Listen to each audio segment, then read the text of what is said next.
Is it common for a high conflict BPD mom to deliberately disrupt or alienate a child from their friends? That's the topic of today's video. This comes from a viewer question. If you're new here, my name is Scott. I'm a licensed therapist here in the beautiful state of Utah. Um, I specialize in a number of things. I specialize in child development, adolescent development, child behavior, adolescent behavior, family therapy, parent-child dynamics, high conflict divorce and custody, personality disorders, borderline personality disorder, narcissistic personality disorder. I'm also one of the few professionals out there who works with the interplay between issues like high conflict co-parenting, parental alienation, high conflict divorce and custody, um, resiliency parenting, better parenting a child, all sorts of things. I work with the interplay and all of this stuff. I'm probably one of the few that you'll find that does all this. So, in this video, again, this individual has specifically emailed me and requested this topic, stating that the mom seems to be fixating, as he says, on the child's friends and the potential threat that the friends are to their other child. And is it common for the BPD mom to alienate the child from their friends? Now, I have seen this behavior. I've seen this behavior where the high conflict parent, it's really, really common for narcissistic dads to do this, I think, more than BPD moms. BPD moms are far, far, far more concerned, I've found, at how other people view them as a parent. What I've found is that they're not concerned hardly at all about how their parenting affects their child. That would require far too much self-reflection and far too much introspection.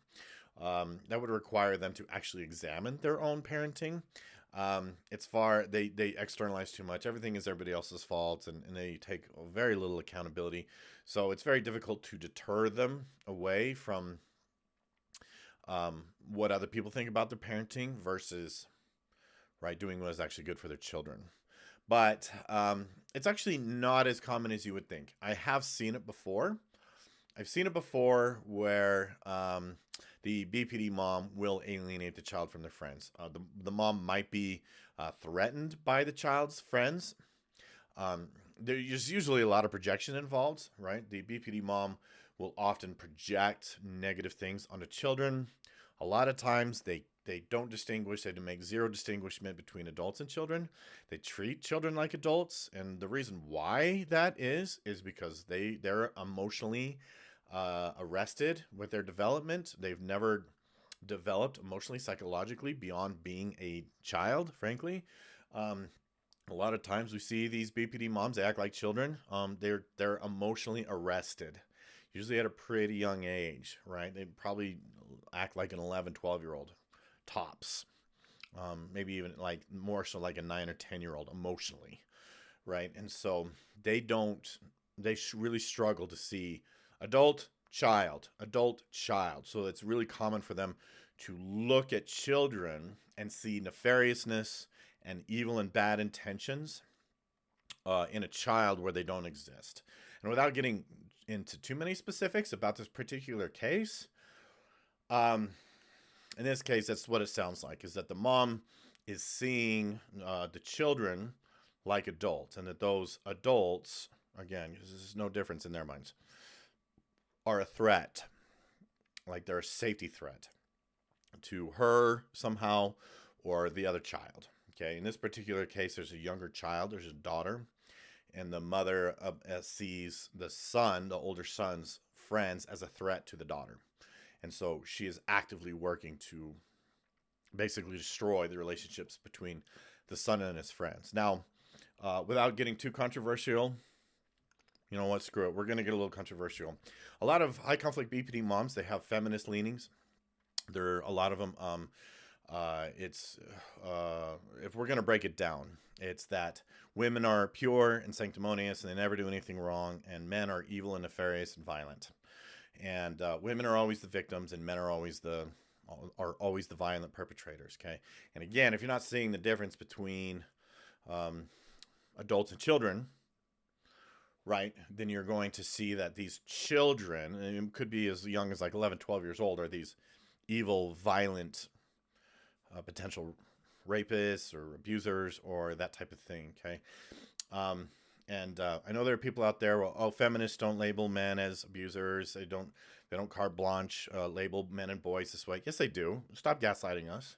They absolutely do. And a lot of BPD moms, they it's like they'll adopt this identity because along with it is like, because you're in this category, you're always the victim, therefore you're always the hero.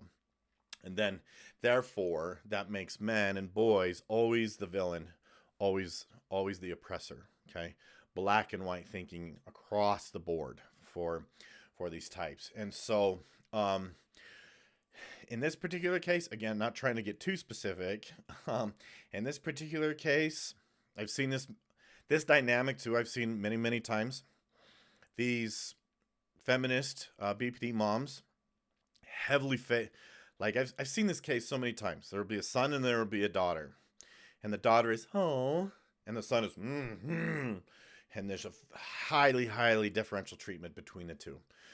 She treats the daughter like she's this precious little gem, and she treats the son like he's some sort of villain. And the huge differential there wreaks absolute havocs on the son's self-esteem. He sees that mom loves sister, but not me, right? He perceives that, and that's really detrimental to the child's self-esteem. It's child abuse. I mean, that's just that's the reality of it. The kid is barely, I think in that case, like 13 maybe at the most, if I remember correctly. He's probably no more than 13, and already it's like, to the boy. The boys get this a lot. They get it from school teachers. They get it from school counselors. You get it from therapists. Oh, you have masculinity in you. We need to scold you and lecture you. And oh, the girls, oh, you poor thing, And so the boys kind of get that differential treatment. The boys are treated like villains, and the girls are treated like heroes. And so I think that's a big underlying factor. I'm just calling it how I see it. I know people won't like that. I don't care.